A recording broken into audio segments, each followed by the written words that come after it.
The wind howled through the skeletal trees, carrying whispers from a past Elias Carter had spent his life trying to forget. He sat on the porch of his isolated cabin, watching the snow swirl in restless patterns across the frozen ground. The Arctic winter had tightened its grip on the valley, turning the land into an endless expanse of white silence.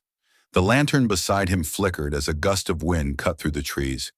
He took a slow drag from his cigarette, the ember briefly illuminating the deep lines etched into his face. In the distance, the river lay frozen beneath a thick layer of ice, a cruel and deceptive surface hiding the deadly currents below. It had been years since he had chosen this life of isolation, far away from civilization. People thought he was just another bitter old trapper, a man with no purpose but survival. They weren't entirely wrong. He had stopped needing human connection long ago, but one fear had never left him. Wolves. The memory of his father's death was carved into his soul. Elias had been 10 when it happened, just a boy following his father into the woods for the first time. They had set traps along the valley's edge, laughing as his father told him stories about the land. Then the laughter stopped. A pack had come from nowhere, moving like ghosts through the snow. Elias could still hear his father's voice, sharp with warning. "Run!" He hadn't run fast enough. By the time he turned back, his father was already on the ground. The largest wolf latched onto his throat. Blood darkened the snow, the growling, the snarls, the sound of his father choking. It was a nightmare that never faded. Wolves had taken everything from him. And yet, despite the years that had passed, despite the rifle always within reach, Elias had never killed one. Not because he didn't want to, because something in him wouldn't let him. But that didn't mean he would ever help one, or so he thought. The first sound reached him through the wind, a cry, distant but unmistakable. His entire body tensed. He knew that sound. He had spent years dreading it, avoiding it. A wolf. But it wasn't a howl of warning. It wasn't the low, guttural growl of a predator staking its claim. It was something else, a sound he had never heard from a wolf before. Pain. Elias gritted his teeth, every muscle in his body tightening. He could ignore it. He should ignore it. But he didn't. Cursing under his breath, he grabbed his rifle, pulled his coat tighter around him, and stepped into the storm. The snow was deep, slowing his steps as he moved toward the river. His boots crunched over the ice-crusted ground, the wind biting at his exposed skin. The cry came again, this time closer, more desperate. His pulse pounded in his ears as he neared the riverbank, the icy surface reflecting the pale moonlight. Then he saw it, a large gray wolf, half submerged beneath the frozen river, its front paws clawing weakly at the ice. Elias froze, breath catching in his throat. The wolf was massive, its fur thick and matted with ice, its golden eyes wide with fear and exhaustion. It had likely tried to cross the river when the ice broke beneath it, trapping its hind legs in the freezing water. The animal was going to die. Elias should have felt relief. One less wolf meant one less nightmare stalking the valley. But as he stood there watching the creature struggle, something twisted deep inside him. The wolf wasn't a killer right now. It wasn't a monster. It was just dying. A harsh gust of wind blasted through the valley, carrying more snow across the ice. The wolf let out another strangled cry, its head drooping as its strength faded. Elias clenched his jaw. He could turn away. Let nature take its course. Or his grip tightened on his rifle. He didn't even realize he was moving until he was at the river's edge. The ice beneath his boots creaked as he stepped closer. He was going to regret this. He just knew it. Elias worked fast, his breath coming in sharp bursts as he pulled the axe from his belt. He had to be careful. One wrong swing, and the ice would shatter beneath him too. The wolf let out a weak snarl as the first crack splintered through the frozen surface. It tried to move, but its body was shutting down, limbs stiff with cold. "Easy," Elias muttered, though he wasn't sure who he was trying to calm, the wolf or himself. The second strike broke through the ice, widening the gap around the wolf's trapped legs. The freezing water sloshed against the jagged edges, a reminder of how easily it could claim them both. Elias didn't stop. He hacked at the ice, chipping away at the prison holding the creature captive. The wolf shuddered violently, its breath coming in weak, labored puffs. The final swing sent a large chunk of ice breaking away, and the wolf lunged forward on instinct, dragging itself onto solid ground. Then it collapsed. Elias stumbled back, panting. His arms ached, his fingers numb from gripping the axe. He had done it. The wolf was free. Now he just had to get away before it. The wolf didn't move. Elias frowned. Its chest rose and fell in shallow, uneven breaths, its fur coated in ice. It was too weak, too close to death. Something sharp twisted in his gut. He had risked his life to save the animal, and now it was going to die anyway? He should leave it. Let nature finish what it started. But then the wolf made a sound, a low, pitiful whimper. Elias cursed under his breath. Before he could change his mind, he pulled off his coat, wrapped it around the half-frozen animal, and lifted it onto his shoulders.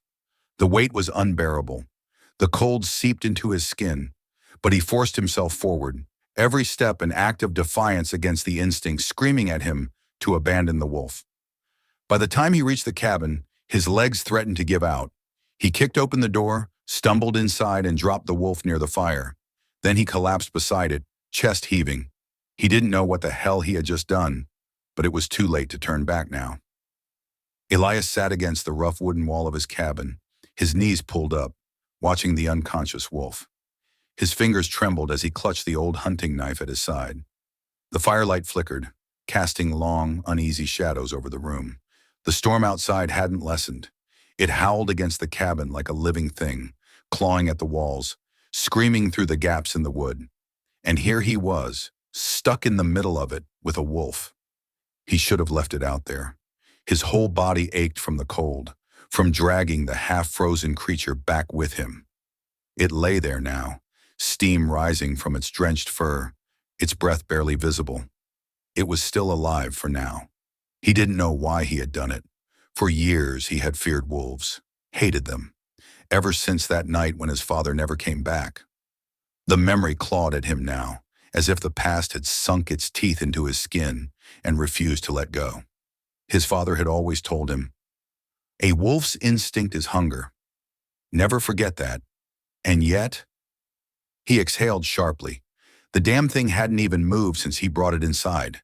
It should be dead by now, frozen stiff in the storm, nothing more than another carcass buried beneath the snow. But it wasn't. Elias rubbed his hands over his face, exhaustion creeping into his bones. He had wrapped the wolf in an old coat, but it wasn't enough. Its body still shook, barely clinging to warmth. A familiar unease crept over him. If it died now, then what? Would he feel relief?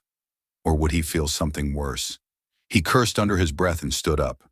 His legs felt stiff from sitting too long, but he ignored it. He had to act now. Moving cautiously, he reached for an old wool blanket, the same one his father used to wrap around him when he was a boy, when the nights were too cold to bear. He hesitated for a moment, then threw it over the wolf. "Damn you," he muttered. The animal didn't stir. He sat back down, his breath coming out slow and measured. If it woke up in the middle of the night and turned on him, he'd regret this. But for now, all he could do was wait and listen to the storm rage on outside. Elias didn't sleep, not fully at least. He dozed in and out, his senses half aware, mind alert for the slightest sound. The wind outside had softened to a low whimper, but inside the cabin, a different silence stretched between them. Then, a shift, the faintest rustling of fabric, the sound of labored breathing changing. Elias opened his eyes. The wolf was awake. It lay still, barely lifting its head, but its golden eyes were open, watching. A chill ran down Elias's spine, not because he feared it would lunge, but because of the way it looked at him. It wasn't wild rage. It wasn't even fear. It was something else. Recognition. Elias didn't move, didn't reach for his rifle. He just stared back, frozen in place. The wolf blinked, slow and deliberate. Its breathing was still weak, but it no longer had the shallow, desperate rhythm of a dying animal. It was holding on. "Stupid thing," Elias muttered under his breath. He turned away, grabbing a tin cup from the shelf and filling it with warm water from the kettle. His movements were slow, careful. He wasn't sure if the wolf had the strength to strike, but he wasn't going to test fate. He set the water down beside it. It didn't move. "You gonna drink or not?" he muttered. The wolf's gaze flickered to the cup, then back to him. Suspicious. Elias shook his head and stood up, stretching his sore limbs. "Fine. Let it figure things out on its own." He had bigger concerns. The storm had buried his traps, which meant his food supply was running dangerously low. He had enough to last another few days, maybe a week. But after that, he'd need to venture out again. And now he had one more mouth to feed. He glanced at the wolf. If it survived, he had a feeling it would. Something about those eyes told him it wasn't ready to die just yet, and neither was he. The first time the wolf stood on its own, Elias nearly reached for his rifle out of instinct. It happened 3 days after it had woken up. The storm had passed, but the cold lingered, wrapping the valley in its frozen grip. Inside the cabin, the fire burned low, casting only the faintest warmth. Elias had been cleaning his rifle when he heard it. A soft shuffle of movement. He looked up. The wolf was on its feet. Its legs trembled, barely able to hold its own weight. But it stood. Elias tightened his grip on the rifle. His breath caught somewhere between caution and awe. The wolf turned its head toward him. It didn't bare its teeth. It didn't snarl. It just looked. Elias slowly lowered the gun. This was new territory. A week passed. Then 2. The wolf was healing, regaining its strength. Elias knew it would leave soon. That should have been a relief, but it wasn't. Elias went hunting. The wolf followed. He didn't call for it, didn't ask it to come. But when he set out into the woods, it trailed behind him, its gait still slightly uneven from the injury. He should have scared it off, should have thrown a rock, yelled, made it clear that whatever strange truce they had was over. But he didn't. Maybe because, for the first time in years, he wasn't walking alone. The wolf saved his life. Not once, but twice. When the ice beneath his feet cracked, it was the wolf that lunged forward, grabbing his coat and pulling him back. And when the mountain lion came, when Elias barely had time to raise his rifle, the wolf leapt between them. By the time the fight was over, Elias was left standing, breathless, shaken, but alive. The wolf, bloodied but still standing, locked eyes with him. And Elias knew. They weren't enemies anymore. Spring came. The ice melted.